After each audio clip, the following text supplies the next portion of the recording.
गेल्या काही दिवसांपासून इथेनॉल मिश्रित पेट्रोलवरून बरीच चर्चा पाहायला मिळते। या पेट्रोलमुळे वाहनांचं मायलेज कमी होत असल्याच्या तक्रारी अनेक वापरकर्त्यांकडून करण्यात आल्या आहेत। त्यासाठी केंद्र सरकारच्या इथेनॉल धोरणावर देखील टीका केली जाते। अशातच छत्तीसगडमधील रायपूर जिल्हा ग्राहक न्यायालयानं एका नामांकित कार कंपनी आणि तिच्या स्थानिक डीलरला जोरदार दणका दिलाय।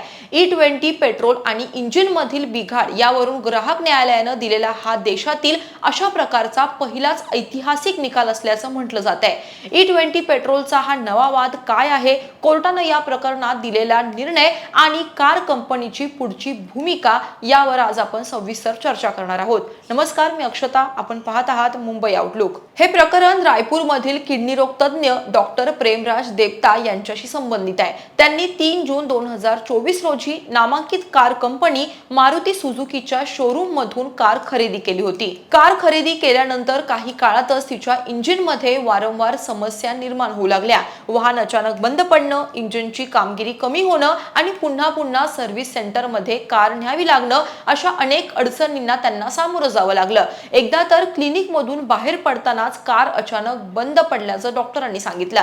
त्यानंतर त्यांनी आपली कार वाहन कंपनीच्या अधिकृत सर्व्हिस सेंटरमध्ये नेली। तिथं तपासणी केल्यानंतर पेट्रोलमध्येच भेसळ असल्याची माहिती त्यांना मिळाली। डॉक्टर देवता यांच्या म्हणण्यानुसार कारच्या इंधन टाकीतून पेट्रोल काढल्यानंतर त्यामध्ये पांढऱ्या रंगाचा दह्यासारखा पदार्थ खाली जमा झालेला दिसला। पेट्रोलच्या नमुन्यांची तपासणी केली असता इंधनच्या खालच्या भागात इथेनॉल वेगळे होऊन पांढऱ्या थराच्या स्वरूपात जमा झाल्याचे प्रयोगशाळेच्या अहवालातून समोर आले। जेव्हा डॉक्टर देवता आपली कार सर्व्हिस सेंटरमध्ये घेऊन गेले तेव्हा कंपनी आणि डीलरनं ती मोफत दुरुस्त करण्यास नकार दिला। एवढंच नाही तर इंजिनच्या दुरुस्तीसाठी त्यांच्याकडून सुमारे 5,30,000 रुपयांची मागणी करण्यात आली। पेट्रोलमध्ये असलेल्या इथेनॉलमुळे इंजिनचे नुकसान झाले असून हा दोष वाहनाच्या वॉरंटीमध्ये येत नाही असा दावा कंपनीकडून करण्यात आला। तेव्हा मात्र डॉक्टर देवता यांनी कंपनीचा हा दावा फेटाळला आणि हे प्रकरण थेट ग्राहक न्यायालयात नेले। डॉक्टर प्रेमराज देवता यांनी आपल्या तक्रारीत महत्त्वाचा मुद्दा उपस्थित केला। वाहन जर E20 पेट्रोलसाठी पूर्णपणे योग्य नसेल किंवा अशा इंधनाचा वापर करताना काही विशेष खबरदारी आवश्यक असेल तर ही माहिती कार विक्रीच्या वेळी ग्राहकाला स्पष्टपणे देणे आवश्यक होते, असा युक्तिवाद त्यांनी केला। सामान्य ग्राहक पेट्रोलमध्ये किती प्रमाणात इथेनॉल मिसळले आहे यावर नियंत्रण ठेवू शकत नाही। त्यामुळे बाजारात उपलब्ध असलेल्या इंधनामुळे वाहनाचे नुकसान होण्याची शक्यता असेल तर त्याची संपूर्ण माहिती ग्राहकाला देणे ही कंपनीची जबाबदारी असल्याचं त्यांनी म्हटलं।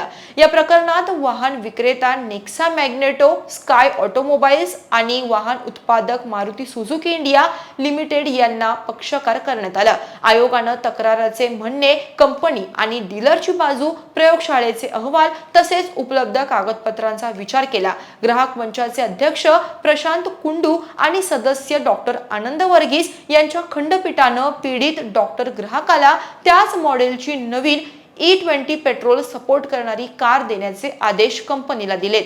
न्यायालयानं आपल्या आदेशात स्पष्ट म्हटलंय की जर कंपनी आणि डीलरने पुढील 45 दिवसांच्या आत ग्राहकाला नवीन कार दिली नाही तर त्यांना गाडीची पूर्ण किंमत, RTO आणि विमा खर्च मिळून एकूण 20,50,494 रुपये ग्राहकाला परत करावे लागतील। याशिवाय न्यायालयानं इतरही मोठे दंड ठोठावलेत।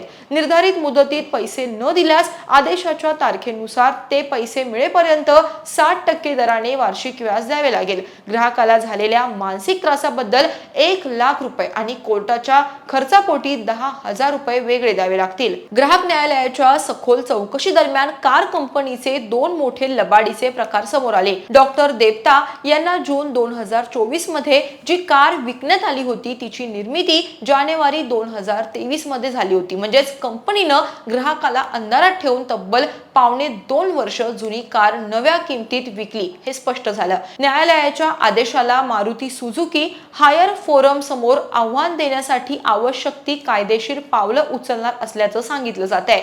न्यायालयाच्या या ऐतिहासिक निर्णयाची चर्चा सध्या देशभरात रंगतेय। तुम्हाला कोर्टाच्या या निर्णयाबद्दल काय वाटतं, कमेंटमध्ये नक्की सांगा।